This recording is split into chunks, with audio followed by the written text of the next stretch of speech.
Welcome or welcome back to another Spotlight Saturday. Last week was my first Best in Fashion themed spotlight of October, and in it I talked about the stunning work of Ayazawa. And today we're talking about another huge artistic powerhouse in manga, Clamp, with the spotlight on the beautiful, albeit unfinished work of Clover. The art, phenomenal. The fashion, impeccable.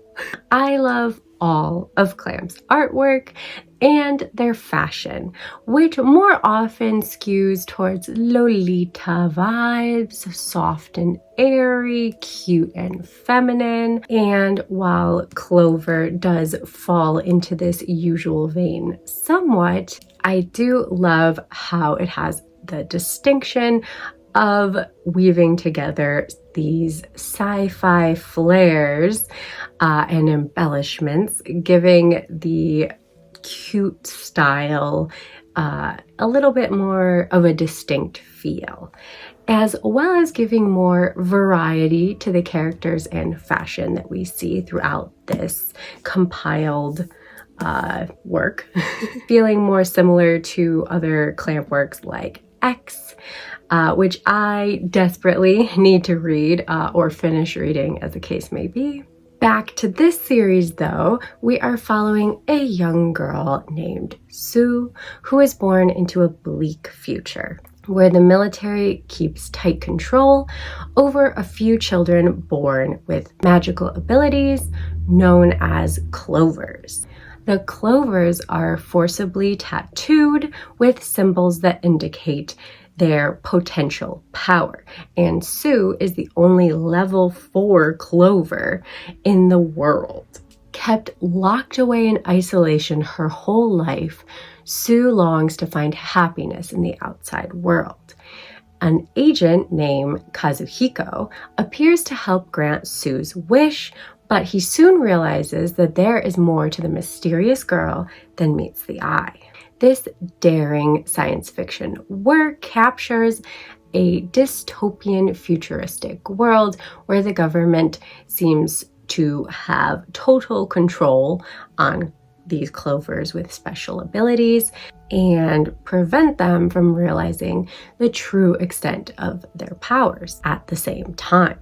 Power and control is definitely a theme here, background emphasis in this work, but it is contrasted with angelic visuals and emphasis throughout on the arts and love, specifically music and poetic song lyrics that are sprinkled throughout this series and used kind of as a through line to connect the pieces of this non-linear storytelling, as well as showing how it impacts our main characters in significant and personal ways, as well as a transcendent love that defies the constraints, the chains, if you will, of this totalitarian world. So yeah, Clover's Art Deco cyberpunk aesthetic is stunning and mesmerizing,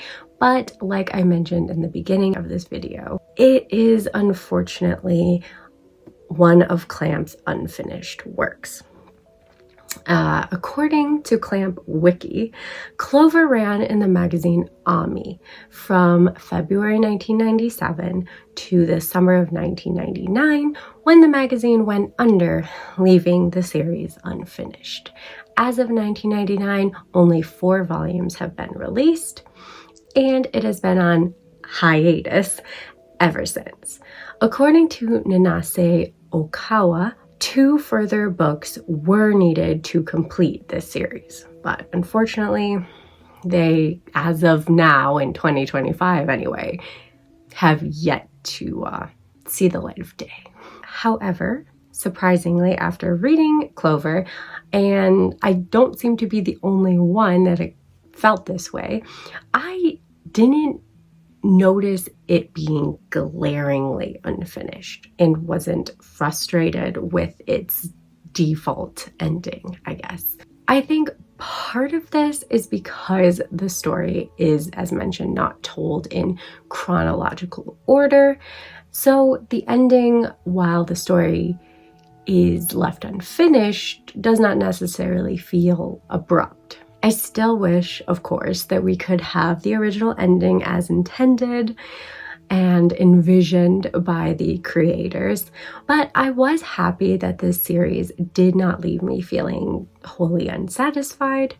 I was fully immersed and entranced by this world and its characters, and have to say it remains one of my favorite works I've read by Clamp, as well as one of my favorite unfinished works. Specifically, I wanted to highlight this Clamp work because I thoroughly love this story, and it often gets outshined, I feel, or altogether forgotten next to Clamp's other big named works like Cardcaptor Sakura, Chobits, X, among their other many prolific works.